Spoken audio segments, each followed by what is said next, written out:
Bom dia a todos, o meu nome é Luiz Henrique Reichenbach e eu vou apresentar minha segunda referata do doutorado, intitulada Nanosferas de celulose de espiga de milho como um detergente ambientalmente amigável. Esse artigo ele foi publicado na Nature Sustainability, que é uma revista bastante nova, ela foi lançada em janeiro de 2018 e possui um fator de impacto de 2 anos de 12,08. Então, esse artigo ele foi publicado em março de 2020 por diferentes pesquisadores de universidades chinesas, da Holanda e dos Estados Unidos.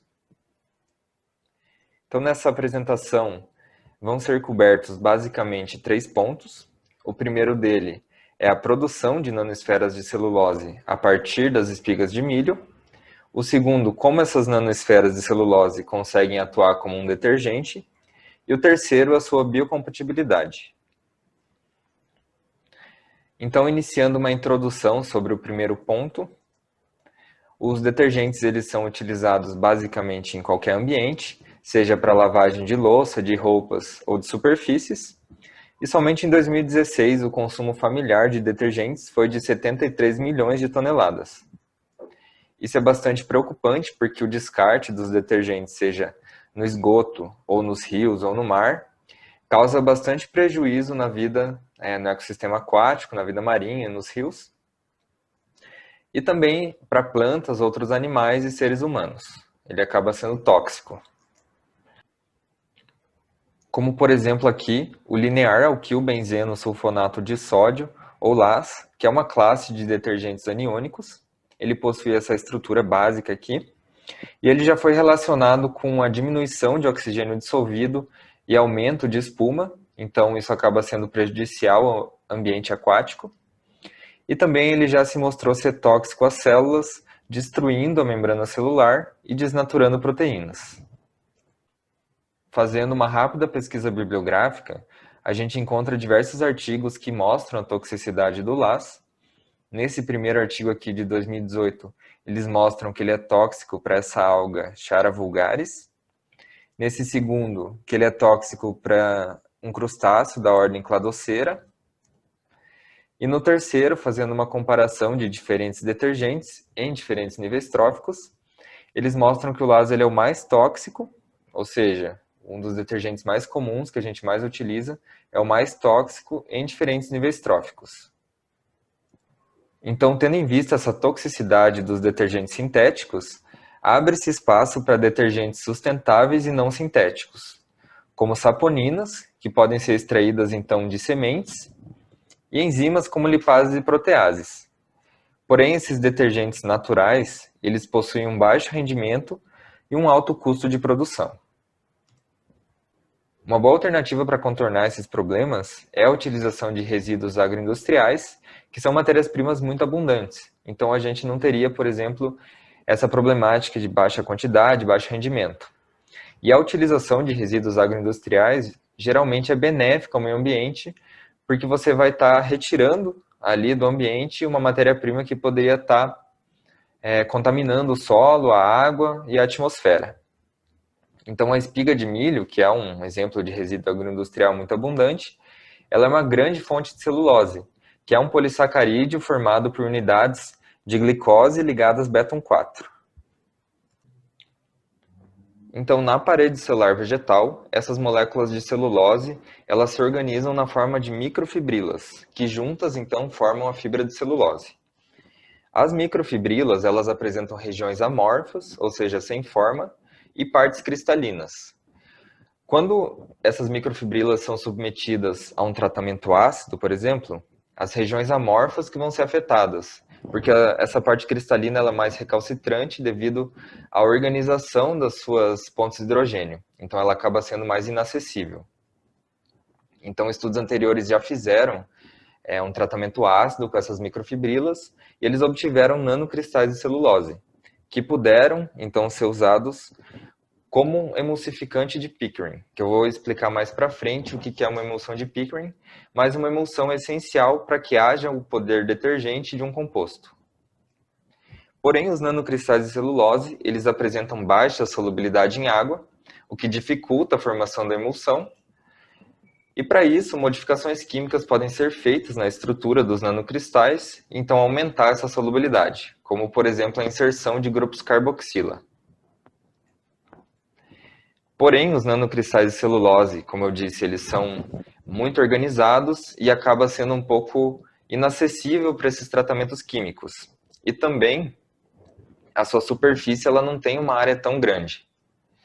Por isso, a formação de nanoesferas de celulose pode ser útil nesse caso, porque a gente está aumentando então a superfície de contato e também está sendo mais fácil para que o tratamento químico aconteça e os grupos carboxila, por exemplo, serem inseridos. Bom, iniciando a metodologia e resultados, então como que eles fazem essa produção das nanoesferas de celulose? Então, basicamente, eles fazem isso em 3 etapas. A primeira numa explosão a vapor, a segunda com tratamento com NaOH e a terceira uma oxidação com tempo, que é um composto químico utilizado como um agente oxidante. Então, essa primeira etapa, as espigas de milho, elas são submetidas a esse tratamento de explosão a vapor, com 0,2% de ácido sulfúrico a 1 megapascal por 10 minutos. Então, é feito também uma extração com etanol a 160 graus Celsius por 2 horas. Então, o resíduo sólido, ele é tratado com NaOH e essa celulose ela se torna, então, mais porosa. Nessas 2 primeiras etapas acontece então a remoção de pectinas, hemicelulose e lignina para sobrar então a celulose. E na segunda etapa ocorre a diminuição da cristalinidade dessa celulose e ela se torna mais porosa e mais acessível. Então na terceira etapa, que é a oxidação com o tempo, eles fazem um tratamento com tempo e com hipoclorito de sódio, para então obter as nanoesferas de celulose. No tratamento com o tempo, está acontecendo então a oxidação do grupo hidroxila do carbono C6 da glicose em carboxila. Isso então está tornando essa celulose mais hidrossolúvel. Eles fazem 2 tipos de nanoesferas de celulose, uma com um grau de oxidação de 50% e outro com um grau de oxidação de 100%. Eles dizem que eles conseguem ter um controle preciso dessa reação através de titulação dos grupos carboxila. Então aqui está mostrando a diferença dos tratamentos da celulose e dos tratamentos do DO50 e do DO100, que é o grau de oxidação de 50% e 100%. Então a gente vê claramente aqui que houve o aumento da solubilidade nesses 2 tratamentos devido à inserção dos grupos carboxila. Eles também fazem uma criomicroscopia eletrônica de varredura, onde eles mostram que realmente a forma e a disposição dessa celulose agora está na forma de nanoesferas, tanto para o DO50 quanto para o DO100. Então, com o intuito de verificar se a reação de oxidação ela foi bem sucedida, foi feita então uma ressonância magnética nuclear de carbono 13, e aqui está sendo mostrado o espectro, com a intensidade versus o deslocamento químico. Então aqui em azul está sendo mostrado o DO100, em vermelho o DO50 e em preto a celulose. A primeira coisa que a gente consegue notar é que ao aparecimento de um pico no DO50 e no DO100, aqui perto do deslocamento químico de 170, e ele é mais proeminente no DO100. E segundo a literatura, esse pico ele é referente à carboxila do C6 da glicose. Outra coisa que a gente consegue notar é que há o desaparecimento do DO100 desse pico aqui, perto de 70, e esse pico, segundo a literatura, ele é o C6 ligado na hidroxila, ele é um pouco menor no DO50 do que na celulose, então faz sentido e isso prova que há oxidação da hidroxila do C6 em carboxila. Outra análise que foi feita é a de difração de raios-x. Aqui está sendo mostrado o espectro da intensidade pelo ângulo de difração. Então, nessa técnica, os cristais de celulose eles passam por raios-x e então é medida a intensidade dos ângulos de difração. Aqui foi analisada a espiga de milho, a celulose, após o tratamento com 10% de NaOH, o DO50 e o DO100. A gente percebe que os 2 primeiros espectros eles têm um perfil mais parecido, e os 3 últimos aqui também têm outro mais parecido entre si. A gente percebe aqui nos dois primeiros que tem 3 picos principais, esse aqui, esse segundo aqui e esse terceiro, que são referentes aos ângulos 16,4, 22,5 e 34,5. E segundo a literatura, esses ângulos eles são característicos de celulose do tipo 1, que é a celulose nativa e mais cristalina, que é o que é encontrado na célula. Então isso faz mais sentido, né? Sendo a espiga de milho e a celulose aqui. Nesses 3 últimos, a gente consegue observar 2 picos principais, o primeiro aqui e o segundo aqui, que são referentes aos ângulos de 12 e de 20,1. E isso aqui, segundo a literatura, é característico de celulose do tipo 2, que é uma celulose que não é nativa, que ela pode ser obtida através de tratamento básico e também pela ressolubilização e recristalização da celulose. Então faz sentido, porque aqui foi feito um tratamento básico, né? Então a celulose ela muda a sua estrutura. Então celulose 1 e 2 são tipos de polimorfos de celulose, que podem ser obtidos, então, dependendo de alguns tratamentos. E a celulose do tipo 2 ela é muito estudada, é uma das principais, ela é a mais estável termodinamicamente, e ela tem algumas diferenças da celulose nativa, que é a do tipo 1, quanto às pontes de hidrogênio ali intercadeia. Então agora que a gente já viu como são produzidas as nanosferas de celulose, a gente vai ver agora como é a atuação como um detergente dessas nanosferas. Então aqui está sendo mostrada a estrutura do LAS novamente. Ele tem uma parte apolar e uma parte polar, aqui em amarelo e em azul. A parte apolar ela consegue interagir com a gordura, enquanto a parte polar interagir com a água. Então dessa forma acontece a emulsão e então pode acontecer a limpeza. Isso é uma emulsão clássica que a gente chama, onde há então a formação dessa micela, e aqui está sendo representada a cabeça polar da estrutura e a cauda polar que está interagindo então com o óleo. Numa emulsão de Pickering, que é o que está acontecendo com as nanosferas de celulose, em vez dessa interação química aqui, a gente tem simplesmente uma barreira física formada por essas partículas sólidas que absorveram na superfície do óleo. Então, com os nanocristais e as nanosferas de celulose, é isso que está acontecendo. Uma barreira física que impede que as gotas de óleo coalesçam.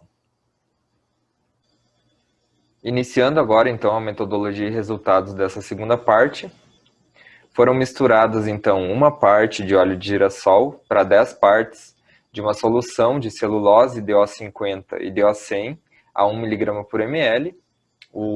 Relembrando, né, o DO50 é a celulose com grau de oxidação de 50% e o DO100 é a celulose com grau de oxidação de 100%. Então essa mistura ela foi agitada mecanicamente, com bastante vigor, e armazenada por 60 dias. Então aqui está sendo mostrado o resultado após os 60 dias da estabilidade das emulsões. Então a gente vê aqui que a celulose ela não foi um bom emulsificante. A gente já vê aqui separação de fases, né, entre a parte aquosa e a parte de óleo. E isso é devido porque a celulose ela não é muito solúvel, então ela realmente é esperado que ela não seria um bom emulsificante. Entre o DO50 e o DO100, a gente vê aqui que o DO50 ele teve um melhor desempenho, que a gente praticamente não vê ali separação de fases, como a gente vê no DO100. Então, por isso, o DO50 ele foi selecionado para seguir com os experimentos. Então, ele foi comparado no dia 60, foi feito o mesmo tratamento, né, com o DO50 e outros 2 detergentes comerciais, que é o Twin 80 e o Bridge 35. Então, no dia 60, aqui foi fotografado os 3 tratamentos, e a gente percebe que o DO50 ele foi o melhor entre os 3. Seguido então do Bridge 35 e do Twin 80 aqui, que teve a maior separação de fases. Foram feitos também tratamentos com diferentes concentrações de DO50, aqui desde 0,001% até 2%, e a gente vê que desde a concentração mais baixa, a gente já tem um poder emulsificante legal do DO50, desde a concentração de 0,001%, que é uma concentração bem baixa. O poder emulsificante ele aumenta com concentrações intermediárias aqui e passa a diminuir de volta com concentrações mais altas. Nesse próximo experimento aqui, então, foi testado de fato o poder detergente do DO50 e ele foi comparado com o poder detergente do DWL, que é um detergente lava-louças comercial. Então, para isso, foram produzidas diversas manchas em diferentes tecidos, mais especificamente no Dacron, na seda e no algodão, e as manchas foram de óleo de girassol, de ketchup e de tinta. Então, aqui está sendo mostrado o tecido sujo e o tecido após a lavagem. E a gente consegue perceber aqui que em muitos casos, como o caso do Dacron no óleo de girassol, a mancha com o DO50, lavando com o DO50, ela diminuiu muito mais do que a do DWL. Então isso repetiu para o Dacron, para a seda, aqui no caso da tinta no Dacron também, e então na maioria dos casos. E aqui está sendo mostrado de uma forma mais quantitativa a eficiência dessa limpeza e também gráficos da retenção do branco. E a gente percebe que a eficiência de limpeza, que é obtida através das massas do paninho sujo e do paninho limpo, ela foi maior para o DO50 em todos os tecidos, em todas as manchas. Quanto à retenção do branco, que é o quão branco ficou o tecido, o DO50 ele foi muito parecido com o DWL em muitos dos casos. Em alguns casos ele foi melhor, como por exemplo aqui a mancha de óleo de girassol no Dacron. E um pouco pior, por exemplo aqui no Dacron no ketchup, mas na maioria dos casos eles foram muito parecidos. E os autores falam aqui, eles propõem um mecanismo para remoção dessa sujeira, onde as nanosferas de celulose elas aderem ao óleo aqui, por exemplo, que está preso na superfície do tecido. Quando elas começam a aderir, essa gota de óleo ela se desprende um pouco, aumentando o que eles chamam de ângulo de contato. E com o fluxo de água, então, essa gota de óleo ela se desprende do tecido e ela pode então ser removida. E por último, então, foi avaliada a biocompatibilidade do composto, sendo que a primeira análise realizada foi a de LC50, ou seja, onde 50% do composto mata 50% das células. Isso foi realizado in vitro com células de mamífero e foi avaliado numa concentração de 0 a 1000 microgramas por ml, o detergente lava-louças, ou DWL, sabão em pó, o LP, e as nanosferas de celulose, que vão ser referidas como CNS. Então elas foram testadas em diferentes células, algumas dessas linhagens elas são cancerígenas, outras são normais, ao total foram 9. E foi feito então para a determinação do LC50 um ensaio de viabilidade celular utilizando o Cell Counting Kit 8, ou CCK8, que se baseia na mudança de cor do WST8, que é incolor, é um sal de tetrazóleo solúvel, para o WST8 formazan, sua forma formazan, que também é solúvel, que adquire uma coloração laranja. Então, essa coloração ela foi lida a 450 nanômetros para a determinação do LC50. Então, aqui estão os resultados do LC50 em microgramas por ml. Essas células aqui em verde, elas são células saudáveis, e essas linhagens em vermelho são cancerígenas. Aqui está o resultado para o detergente lava-louças. A gente percebe que para todas as linhagens foi encontrado um LC50, variando então de 30,5 até 683,2. Então variou bastante dependendo da linhagem. O LP, que é o sabão em pó, ele variou de 50,6 até 215, sendo que diversas dessas linhagens não foi encontrado nessa concentração de 0 a 1000 testada. E para o DO50, as nossas nanosferas com 50% de oxidação, para nenhuma linhagem ela foi tóxica. Então isso é bastante positivo.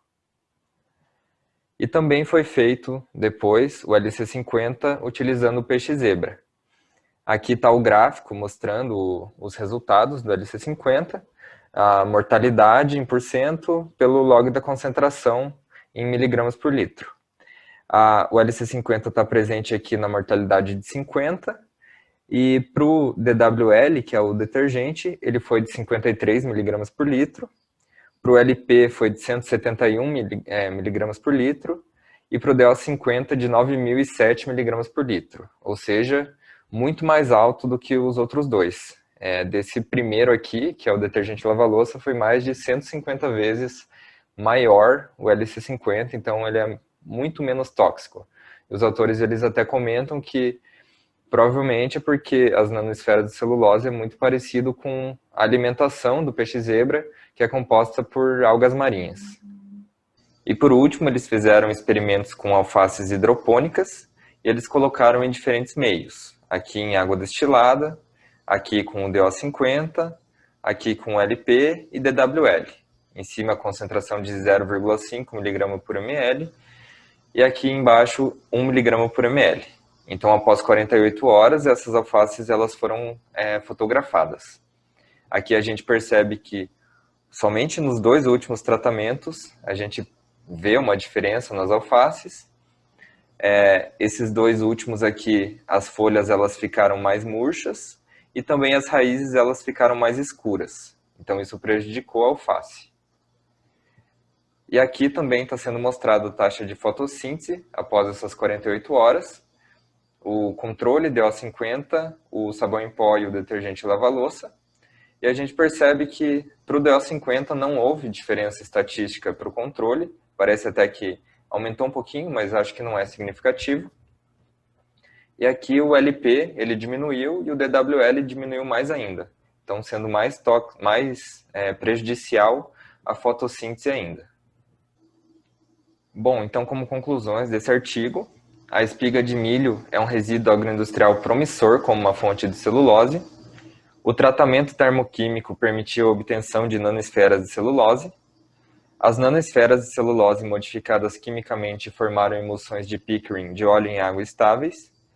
As nanosferas de celulose modificadas quimicamente atuaram como um detergente poderoso em diferentes tecidos.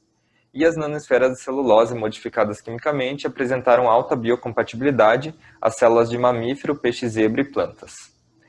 E como conclusões pessoais, eu gostei realmente bastante desse artigo. Eu achei ele bem escrito, simples e claro. Eu não tive dificuldade de entender ele. Algumas coisinhas um pouco mais complexas eu tive que ir atrás em outros artigos, mas de forma geral o artigo estava bem legal, bem escrito. Algumas coisinhas da metodologia deles, eles não apresentaram, eu pelo menos não encontrei, como por exemplo, algumas concentrações que eles utilizaram em alguns ensaios, então isso ficou um pouquinho confuso, então essa seria a minha única crítica ao artigo. Mas eu gostei bastante da ideia por trás dele, de ter essa abordagem dos resíduos agroindustriais e pegar algo muito simples, né, que é a celulose, que é ubíqua, presente em todas as plantas, e por uma mudança estrutural e uma modificação química simples ali, trazer um produto tão bom, um detergente tão poderoso ali, melhor ainda que os detergentes comerciais. Então é isso. Muito obrigado.